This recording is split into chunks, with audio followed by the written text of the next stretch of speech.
I will be talking about the steel construction and the importance of it in the railway station redevelopment program that are coming up in India. So what are the benefits of steel construction? So as all the eminent speaker over here, since 2 days, we are learning in this particular the event is on the steel. So everyone knows that railway station construction is a challenge in itself, because there are a lot of railway lines that are going, the platforms, passenger movement, etc. A lot of life safety is involved in that. So we require a faster construction, because the station development, like if we want to revamp the entire railway station, then we require speed. And steel is the main material or component which gives an advantage for a speedier construction. Of course, the structural integrity part of it, that large span structure that we see, and the modular construction. This all things helps us in constructing or redeveloping the railway station that we are taking up in India. If we talk about from the real estate point of view, like railway being a client, if we deliver a project faster, the more amount of we will be able to capitalize on that, because there are a lot of commercial spaces now are being proposed in the railway station. So that is the added advantage by using the steel into the railway station. Of course, like I said, the speedier construction, though the upfront cost is a little bit high, but time is also money. So we will be able to complete the project much more faster. And the aesthetics, large span, now the parametric architecture is taking up. We are designing the facades, which are much more different than what we see in a railway station in today's time. And we are designing for the future. So steel gives us that advantage in aesthetic as well. So design, architecture design in the steel construction. So we are very fortunate to be the part of the first EPC project of a railway station in Gandhinagar, Gujarat, where a Hotel Leela of 300 rooms, high-rise hotel, has been built right on top of the railway lines and the platform.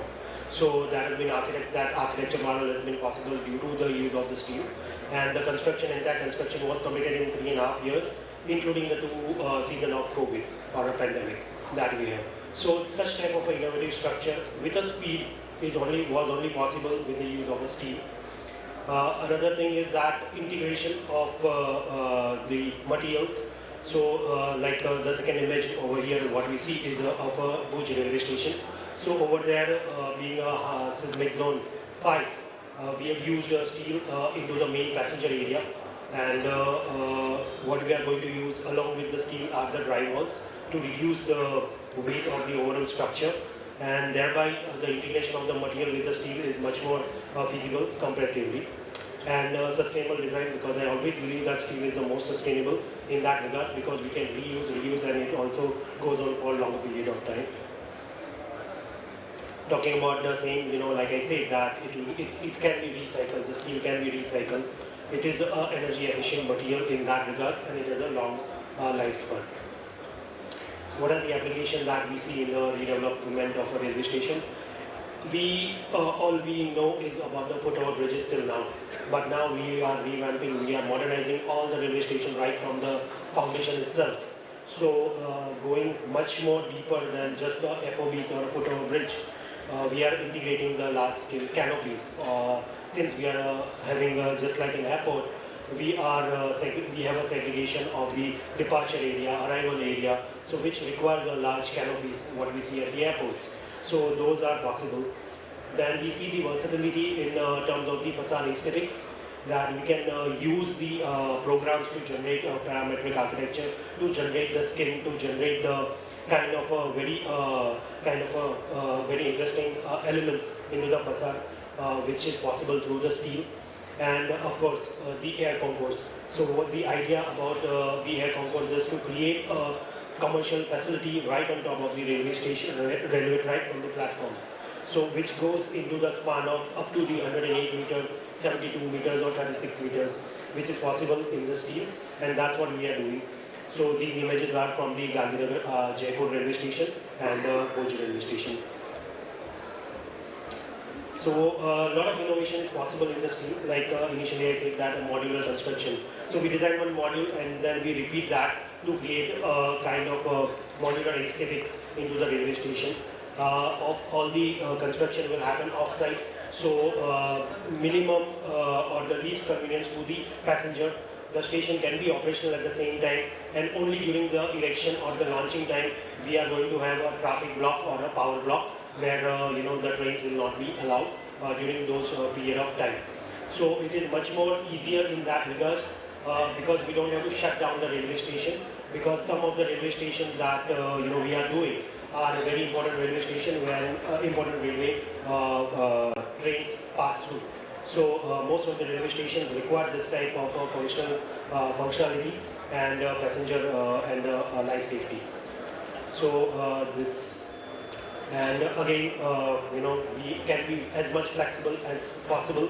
We don't have a limitation that what we see into the frame structure, typical RCC frame structure, steel structure gives us that advantage to have a flexibility in terms of the space planning. So from architecture point of view, we can have proper spaces like where we are sitting right now. This we can see that this is a kind of a steel construction building or a composite building. So this gives us that kind of a flexible layouts, or at least the freedom where we can design spaces the way we want from a functional and aesthetic point of view. Customization is much more feasible because we go by the modules, we go by the small parts, and we can create any shape or any form, be it in two-direction curves or three-direction curves. We are able to achieve that through the steel construction and the type of aesthetics that we get out of it. So what we see in the railway station up till now are very typical railway station, and the facade and the kind of a grid of 6 meters. Now we are going with the grid of 18 meters, and in some places we are going with the 36 meters as well. So this gives us a kind of a very different aesthetics. Taking it further to the interiors. So since we have created the large span structures, steel also helps us in creating or decorating the interior spaces as well. As we see, the roof plaza that I was talking about, the air concourse area where the commercial activities are going to come up. So we can see that we can play along with the kind of a false ceiling, we can play along with the kind of a kiosk, we can play along with the kind of a shopping arena. All that is possible in a quicker time because all the railway station comes with a timeline for the completion of within 3 years or at the max 42 months. That's it, and it should be operational. So we are fortunate that we are part of a very major landmark railway station in India. Currently, we have already delivered Gandhinagar Capital Railway Station along with Hotel Leela, like I mentioned earlier. We are doing Jaipur Junction in Jaipur. Somnath railway station, again very important, where we have utilized the theme of 12 shikhars representing 12 Jyotirlings. Then New Bhuj railway station, a complete different aesthetics on the lines of a white desert, which is very prominent from the tourism point of view in Kutch. Ajni railway station in Nagpur, and Ambaji railway station. So all these railway stations are under construction that we are doing. And apart from that, there are many interesting stations that are in pipeline and that will be coming up very soon. Apart from the railway stations, these are the other projects where we are exploring the potential of steel. And because we see steel as a future material in India, just to outbreak from the stereotypical facade or stereotypical box architecture that we have seen, it's talking about the modern architecture that we are seeing since last, I think, 1950s that we are seeing. So the first topmost is the university, where we have visualized that as a part of a ship or a hull. So that is possible in it's a doubly curved structure. Second is a sports complex, international sports complex, having a wave facade. Representing the force or the momentum through which a tennis player or a moment that we see in a ball or in a squash. So that action we have tried to come up into the facade elements, the commercial projects and the canopies. So we can play around with the canopies because canopies gives additional aesthetic elements to the main facade. And obviously some residentials that we are experimenting with, and the resort, the middle one is a resort project that we are doing. So let's embrace the power of steel construction. So that's what we are aiming towards, and in future we are expecting that steel will be taken up very seriously and into the large scale.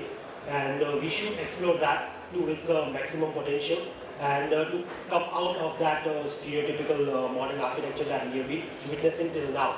And we should give some sort of advanced aesthetic at par with Western countries. Thank you so much.